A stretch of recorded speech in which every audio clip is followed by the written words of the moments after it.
forma parte pues de los huesos principalmente en un 20%, pero otra parte es tan importante porque mantiene el equilibrio ácido-base, forma parte de los ácidos nucleicos, fosfolípidos, creatina, compuestos que liberan también energía como fosfocreatina, ATP, etcétera. Entonces es pues muy importante lograr satisfacer estas necesidades de fósforo para los animales.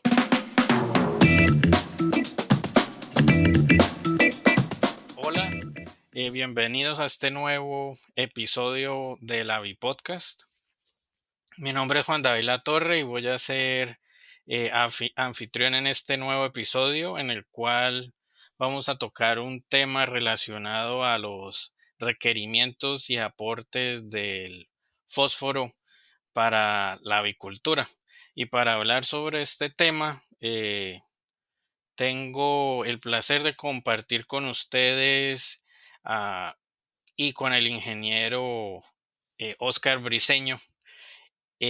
Buenas tardes, ingeniero Oscar, ¿cómo está? Felizmente bien, a tus órdenes. Ingeniero, pues para empezar a hablar sobre este tema del fósforo, me gustaría, si es posible, que nos comente un poco sobre su formación académica, su experiencia laboral y el rol actual que cumple. Bueno, le comento que yo egresé de la Universidad Agraria La Molina ya hace muchos años, en 1962. Eh, Tengo el título de ingeniero agrónomo. Hice estudios en la Escuela de Graduados de la misma universidad en nutrición. Yo trabajé como docente, como profesor en la Universidad Nacional San Luis Gonzaga de Ica durante un año en la Facultad de Zootecnia y luego pasé al Instituto Peruano de Energía Nuclear 3 años porque quería especializarme en radioisótopos. No concluí y terminé iniciando mi carrera docente en la Universidad Nacional Agraria de La Molina durante 30 años. Fui jubilado después de 30 años de estar laborando como docente en la Facultad de Zootecnia, Departamento de Nutrición, enseñando varios cursos relacionados con nutrición. En los últimos 10 años de mi carrera docente, comencé a hacer consultoría y asesorías en diferentes empresas productoras de huevo y de carne en el Perú, y para lo cual tenía que viajar de norte a sur con una vida intensa de asesoramiento y conducción de experimentos y formulando raciones para las aves. Luego, también tuve la oportunidad de hacer asesoría en la República del Ecuador, en una compañía que producía pollos para postura comercial, en reproductoras y pollitas bebé, y encargado de la parte nutricional. Y tuve la experiencia pues de cambiar de latitud y cosechar muchos amigos interesantes. Asimismo, hice algunos trabajos de asesoría en la República Argentina, pero mayormente me concentré en el Perú, tanto el área del norte como de Piura, como el sur en Arequipa y por supuesto en Lima. En resumen, es mi vida profesional que desempeño y ojalá pues sigo en la brega aprendiendo y enseñando, que eso es lo más importante, y estableciendo amistad con gente que sabe más que uno o que puede aprender o enseñarle. No, excelente. Y pues no, muchas gracias por compartir toda, toda, toda esa experiencia, especialmente sobre un tema que es conocido, pero aún sigue siendo muy relevante, como es la importancia del fósforo en lo que es las dietas para aves. Entonces, la primer pregunta que yo creo que es importante para iniciar este tema es, ¿por qué es importante el fósforo en la formulación de las dietas para aves, en las raciones? ¿Cuál es la importancia de formular teniendo en cuenta el fósforo. ¿Qué nos puede comentar al respecto? Bueno, tanto el fósforo como otros 42 nutrientes son esenciales para la vida y producción de las aves. El fósforo considero que es importante porque es uno de los insumos más caros dentro de la formulación de alimentos y me parece que ocupa un tercer lugar después de energía y de proteínas, ¿no?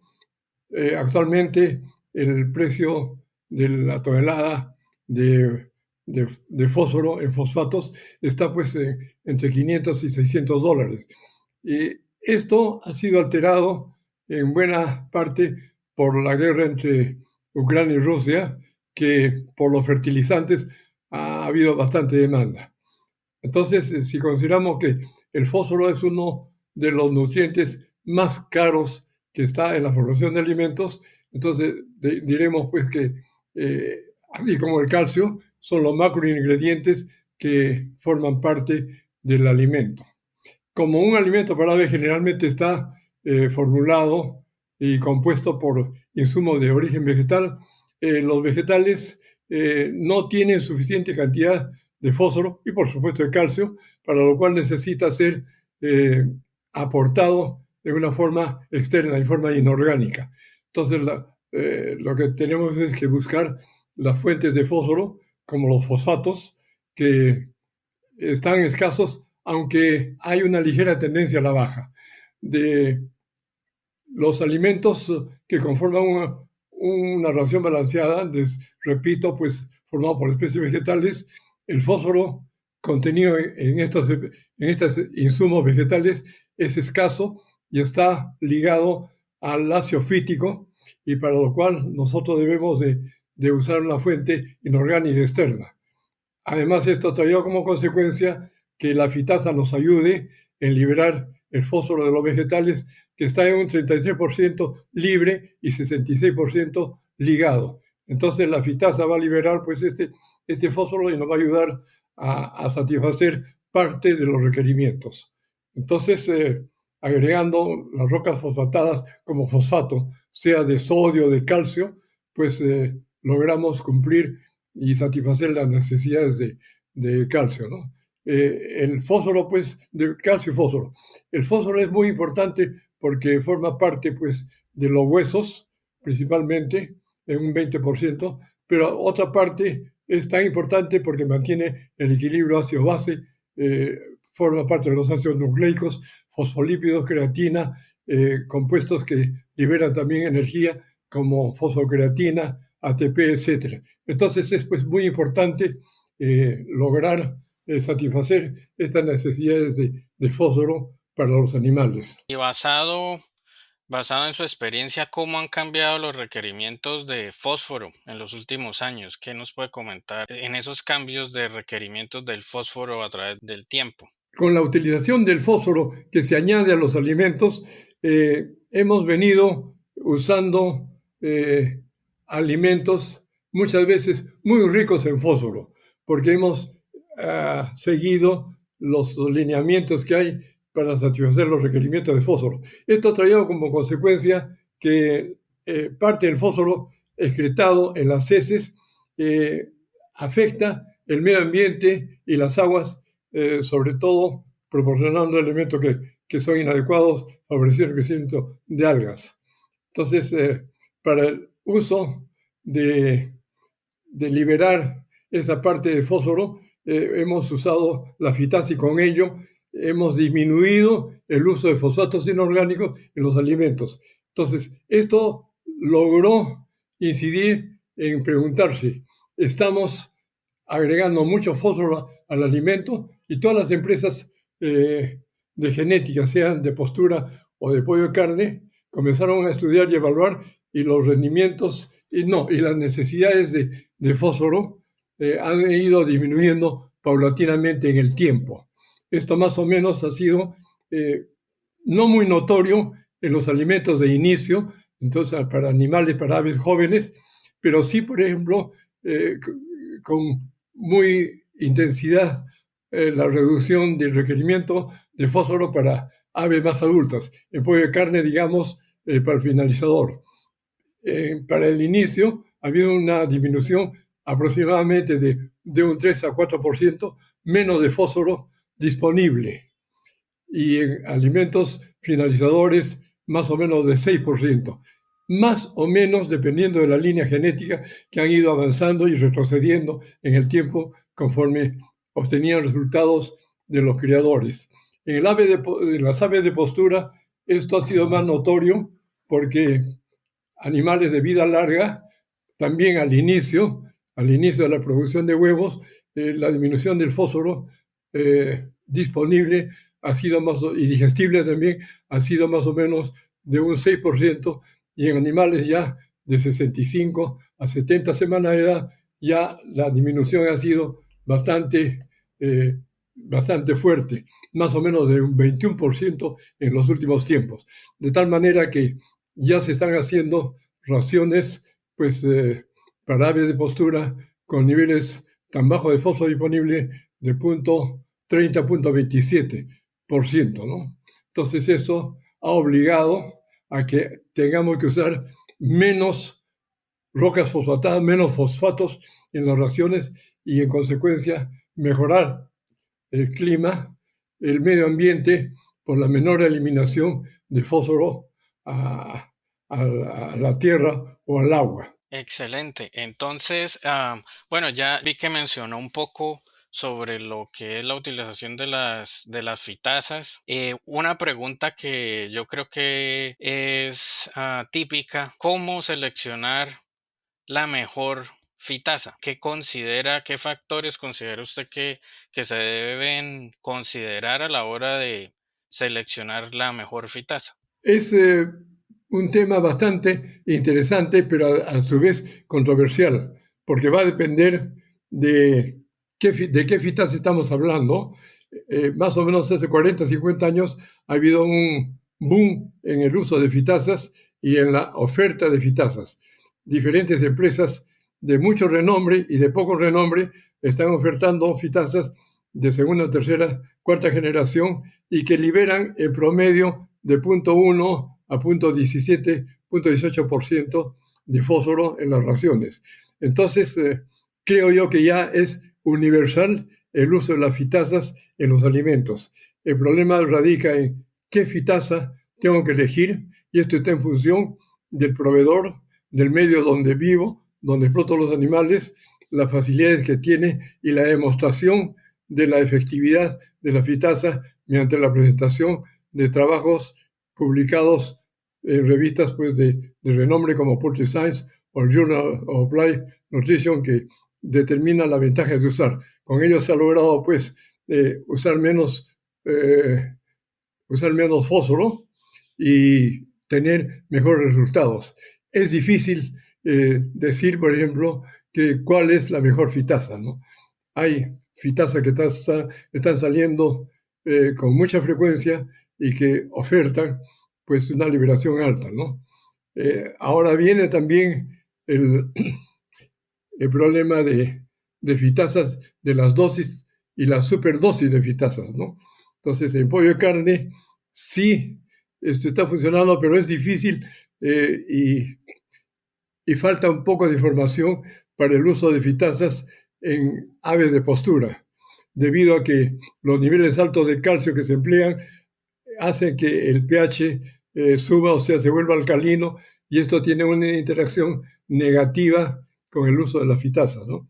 Entonces, sin embargo, por los menores requerimientos de fósforo en las aves de postura, pues no es tan notorio. Yo particularmente soy reacio a usar dosis altas de fitazas en aves de postura porque creo que no es necesario subir tanto estos niveles de fitasa, ¿no? Ok. Eh, Algo como para tener en cuenta es, en el caso pues de las fitazas, es considerar que pues la fitasa no solamente va a tener ese efecto beneficioso sobre el fósforo, sino también sobre, por ejemplo, lo que son aminoácidos. Sí, como que el fitato tiene esa carga negativa que va a hacer que reaccione con aminoácidos de carga positiva si estamos hablando, por ejemplo, de una lisina o de una arginina o una histidina. ¿Qué considera usted, por ejemplo, o si hay algún efecto en lo que es usar al mismo tiempo en la misma ración fitasas y fosfatos? ¿Ha hecho algunos trabajos donde, por ejemplo, la fitasa ha mejorado la digestibilidad de los fosfatos o eso es algo que no ha evaluado anteriormente? ¿Qué opina usted de usar esas dos fuentes al mismo tiempo? La respuesta inmediata ante el uso de las fitasas es que cuando comencé a usar fitasas en una empresa determinada, se bajó como 40 toneladas menos la compra de fosfato. A su vez, esto permitió abaratar la ración y tener rendimientos iguales o mejores a lo que se venían logrando. Entonces, el efecto positivo de la fitasa no había lugar a dudas de probar, porque ya era un hecho de que disminuyendo la compra de fosfatos inorgánicos se había bajado tremendamente el costo de producción de la tonelada de alimento y en consecuencia la productividad de las aves, ¿no? Entonces, creo que ha sido muy importante ello. Eh, Creo que es necesario y difícil en términos comerciales poder ver eh, el efecto en la digestibilidad de los aminoácidos. Pero es así que al hacer la formulación de los alimentos se utiliza y se logra perfeccionar el perfil de aminoácidos, tanto la relación de arginina, lisina o de los aminoácidos de cadena, encadenados, ¿no? Como la valina, leucina, isoleucina. Entonces, es un gran aporte. Lo que he tenido yo la experiencia de ver es más bien la oferta que dicen los fabricantes sobre la liberación de energía. Entonces, muchos de los fabricantes indican que liberan pues un 20% de energía y otros tanto como 50 o 70. Yo normalmente uso pues 20 a 25, soy muy conservador en ese sentido, ¿no? Porque no entiendo bien cómo puede ser posible esta reducción de energía en el alimento tan alta. Además, las otras enzimas también ofrecen, entonces creo que considerando como son excluyentes 20 o 30 kilocalorías es suficiente, ¿no? Desde mi punto de vista. Bueno, y algo también a considerar es la termoestabilidad de esas fitasas, ¿no? Que sean fitasas que, claro que pues ya las últimas generaciones se consideran bastante termoestables, que luego del proceso de peletizado no vayan a perder su actividad, ¿no? Y la otra cosa que he escuchado y han habido bastantes estudios. La Universidad de Maryland con la doctora Roselina ha trabajado bastante con lo que es las fuentes de calcio, ¿no? Cómo es esa interacción entre el uso de fitasas y los carbonatos. ¿Ha usted experimentado algún efecto sobre esa combinación, por ejemplo, de la fuente de calcio, que sea un carbonato de calcio y el uso de la fitasa, como el efecto de esa fitasa sobre la digestibilidad? Bueno, me ha ayudado mucho el escuchar y leer artículos como de Rosalina Ángel de la Universidad de Maryland, que encuentra pues una variación muy grande de la disponibilidad de calcio y de fósforo en función de la fuente, sea pues de origen terciario, cuaternario, de tipo de roca que se esté empleando. Entonces, es una variación y unas incógnitas muy grandes, ¿no? Necesitamos ya de la ayuda hasta de geólogos para que nos indiquen la procedencia de las rocas que estamos usando, ¿no? Yo, por lo menos, no podría distinguir entre si es una roca de origen terciario o cuaternario, ¿no? Más me estoy dedicando a ver el tamaño de partícula y la solubilidad de las fuentes, sea por ejemplo de calcio, ¿no? Entonces, eh, residuos marinos de conchuela, por ejemplo, en el Perú, tienen solubilidad baja, que es mejor, ¿no? que esa solubilidad alta de algunos carbonatos, ¿no? Entonces, sobre todo es difícil, creo yo, este aspecto en las raciones que se hacen para animales de postura, porque estas aves requieren mucho calcio y el calcio pues modifica el pH y modifica la acción de las fitasas y entonces un poco que, que no sabemos dónde estamos en ese asunto del fósforo, ¿no? Entonces, felizmente, el requerimiento de estas aves de postura en fósforo son menores. Muchas cosas, muchos aspectos se estudian y se conversan sobre cuando usamos, el calcio está ligado pues tremendamente al fósforo y la relación es importante, ¿no? De calcio-fósforo. Pero hablamos de calcio total y de fósforo disponible y encima fósforo digestible. Entonces, como decía Rosalinda, pues estamos mezclando papas con camote y no sabemos exactamente dónde estamos. En calcio total se habla pues de calcio digestible, pero las fuentes, algunos dicen que solamente hay un 30% o 50% de calcio digestible en algunos calcios. Entonces, me imagino que para los nutricionistas o para los que están relacionados con la producción, ven anormalidades metabólicas en las áreas como fatiga de jaula.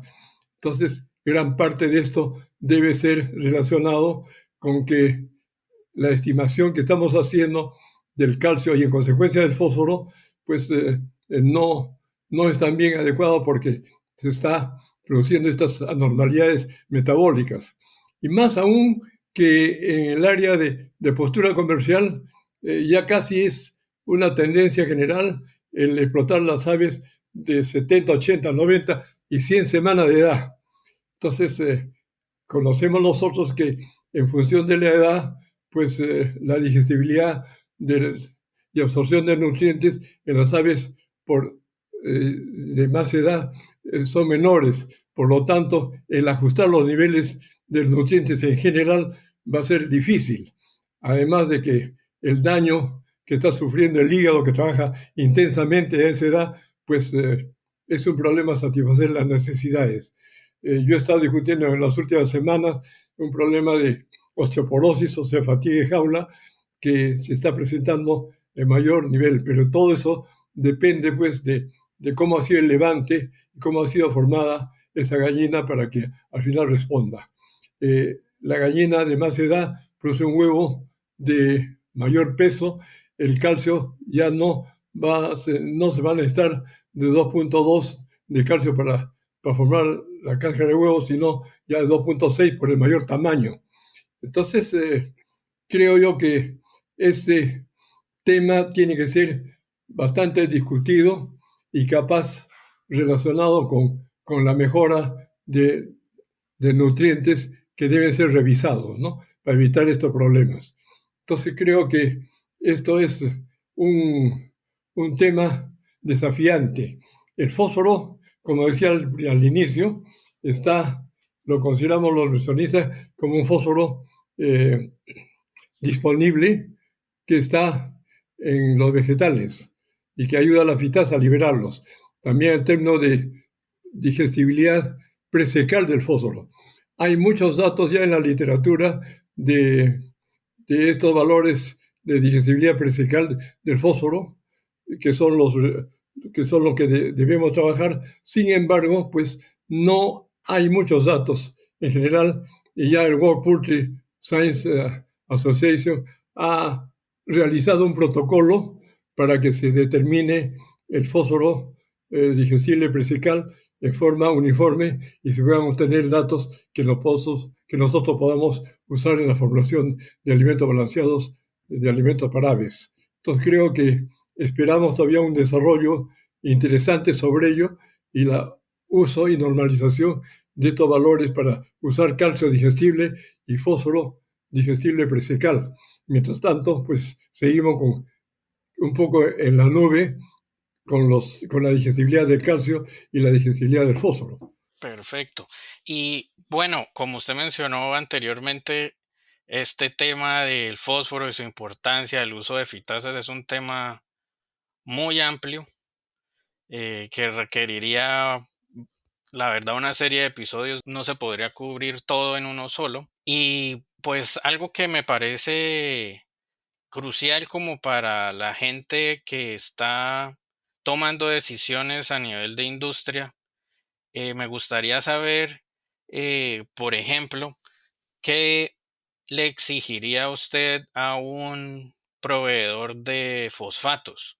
Para ¿Qué información cree usted que es importante que una persona que esté en la posición de tomar decisiones debe hacer a un proveedor de fosfatos para saber cuál es el mejor que debe incluir en sus raciones, por ejemplo? Sí, este tema es muy importante porque la selección del proveedor de del fósforo inorgánico, como los fosfatos, pues involucra, creo, dos aspectos. El primer aspecto es una oferta y una evaluación del fosfato que nos ofertan in vitro, para lo cual hay diferentes temas de análisis como solubilidad en agua, lo cual nos indica que si es bastante soluble o el 100% soluble, nos indica que el fosfato que nos estamos ofreciendo se relaciona a un fosfato monocálcico. Y en consecuencia, el fosfato monocálcico podríamos asumir de que es mejor porque tiene mejor digestibilidad que otro fosfato. Sin embargo, estos valores no relacionan a la utilización del fósforo por el ave, solamente son ayudas para seleccionar al, al proveedor. Entonces, estos análisis in vitro, como la solución en ácido cítrico al 2%, nos va indicando de que si es bueno o malo el fosfato, pero no nos indica el valor nutricional. En cambio, deberíamos y es un tema que yo converso continuamente con los proveedores, de cuál es la evaluación in vivo, cuál es la digestibilidad que han hecho ellos en vivo. Porque eh, significa esto un ensayo biológico usando animales que tiene mucho cuidado en su conducción, pero es lo que más interesa al nutricionista, que es al responsable de hacer el alimento balanceado para las aves. Cuán bueno es el fosfato que estamos comprando, porque eh, el, generalmente no nos dan análisis en vivo de digestibilidad. Entonces, creo yo que es importante incidir en ello, ¿no? En lo que nos ayuda, los resultados para seleccionar al proveedor, básicamente debe comenzarse con cuál es el análisis químico que tiene ese fosfato, digo, ¿no? Entonces, lo que dice el COA, debemos de saber nosotros si el calcio y fósforo que está presente en este fosfato, pues, ¿qué relación tiene el calcio y fósforo? Si la relación, pues, es de calcio a fósforo de menos de 0,9, nos indica que es un fosfato monocálcico y asumimos que debiera tener mejor digestibilidad ese fósforo de esa roca fosfatada. Si esta relación de calcio-fósforo es de 0,95 a 1,2, corresponde a un fosfato monodicálcico, que sí también es útil, pero su digestibilidad del fósforo es menor. En el primer caso será pues de 90% quizás, y en el otro de 80 a 85. Y finalmente, si la relación es de calcio-fósforo es mayor a 1,2, se trata pues de un fosfato dicálcico que va a tener menos digestibilidad y por lo tanto menos aporte de fósforo. Entonces, eso ya nos indica una tendencia del fosfato que vamos a comprar. También es necesario saber si tiene, contiene y cuánto de metales pesados como plomo, cadmio, etcétera, que son muy tóxicos, y dioxinas. Entonces creo yo que en base a eso nosotros podemos seleccionar a nuestro proveedor y pagar el precio justo, ¿no? Siempre insistiendo que deberíamos tener un análisis en vivo de la utilización, ¿no? Entonces, por ejemplo, la solubilidad en citrato de amonio indica la presencia de fosfato tricálcico, y eso sí que no nos sirve, ¿no? Entonces, el fosfato tricálcico en la alimentación de aves no nos sirve. Entonces, eso podría ser motivo de descarte del proveedor, ¿no? Entonces, creo yo entonces que la digestibilidad de los fosfatos, nosotros debemos tener presente que es más alta en los monocálcicos, menor en los dicálcicos, no, en los monodicálcicos, y menor aún en los fosfatos dicálcicos, siendo pues el fosfato de sodio monosódico de más alta digestibilidad, ¿no? Entonces, esto va a estar en función de los precios. Fosfato de sodio monobásico, pues bastante más alto, pero bastante digestible. Y por el lado extremo, el fosfato dicálcico, que es de menos digestibilidad, y seguramente cuánto más debo o cuánto menos debo pagar por ello, ¿no? Entonces creo yo que el asunto es ese, estimar, de acuerdo a los datos que se dispone, con cuál me resulta más ventajoso para los fines que estoy haciendo, ¿no? Y en el caso de, esas fueron las recomendaciones a tener en cuenta para la selección de un proveedor de fosfatos. En el caso de los proveedores de fitasas, ¿qué le gustaría a usted? ¿Qué información cree usted que es relevante para poder seleccionar una persona que esté, por ejemplo, en el rol de tomar la decisión de qué fitasa va a adquirir? Claro, hay dos aspectos en ello, ¿no? Entonces, primero, el proveedor de rocas de fosfato, pues tiene que indicarme de dónde están sacando la materia prima, ¿no?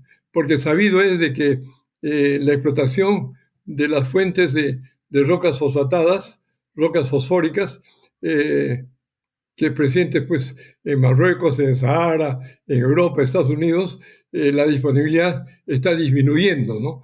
Porque gran parte de este fósforo pues se usa como fertilizantes, y como consecuencia de la guerra entre Ucrania y Rusia, pues esto se ha elevado mucho, los fertilizantes nitrogenados, por ejemplo, ¿no? Entonces, si yo conozco que el proveedor extrae el fosfato que me está vendiendo de un lugar conocido, pues entonces creo yo que tiene más ventajas, ¿no? Porque el ácido fosfórico que se puede emplear lo hacen reaccionar con sales de calcio, pues de sodio, para obtener los fosfatos, ¿no?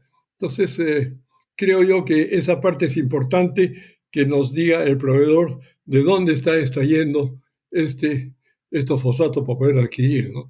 Y en función a las fitasas, pues es un tema bastante difícil, porque la oferta de estas enzimas son muy grandes.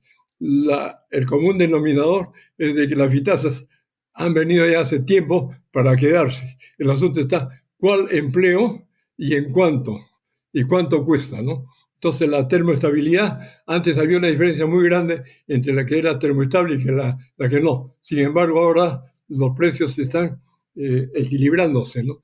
En el área de postura se acostumbra, al menos en nuestro medio, en el Perú, pues no peletizar el alimento, por lo tanto no tenemos interés en una fitasa que sea termoestable, ¿no? Quizás en los alimentos de inicio, algunos sí emplean alimento peletizado o granulado, y ahí sí es necesario usar pues una fitasa termoestable. Otro punto importante es tener elementos prácticos para evaluar una fitasa del alimento. Tal es así, en un pomo, echar un poco el alimento, algún líquido, para que nos demuestre la turbidez y la efectividad de la fitasa, ¿no? Entonces, algunas empresas sí ofrecen ellos, otras no, ¿no? Entonces, hay ofertas muy variadas de fitasas, desde algunas que cuestan muy poco a otras que cuestan un poquito más caras, ¿no? Pero creo que todas funcionan bien. Bueno, y ya para concluir este episodio, vamos a hablar lo que es la sección de la nominación. Entonces, me gustaría saber si usted conoce o considera algún experto en la industria que debería hablar con nosotros y participar en un futuro episodio de la Bipodcast. ¿A quién le gustaría nominar para un futuro episodio? Me gustaría nominar a un amigo y profesor de la Universidad Agraria. Actualmente sigue trabajando en la Universidad Agraria, tiene mucha experiencia en formulación de alimentos, tiene un doctorado, especialidad en Estados Unidos, y su nombre es Víctor Guevara Carrasco. Él es profesor principal en la Universidad Agraria y tiene su correo electrónico bguevara@lamolina.edu.pe. Entonces, él puede ser de mucha utilidad para la industria avícola, para los nutricionistas, porque tiene un enfoque muy importante para la formulación de alimentos balanceados. Entonces, creo que sería interesante hacer una reunión con él. Yo ya me comuniqué el día de ayer con él para que me dé su dirección y le voy a decir que sería interesante que participe en ello, ¿no?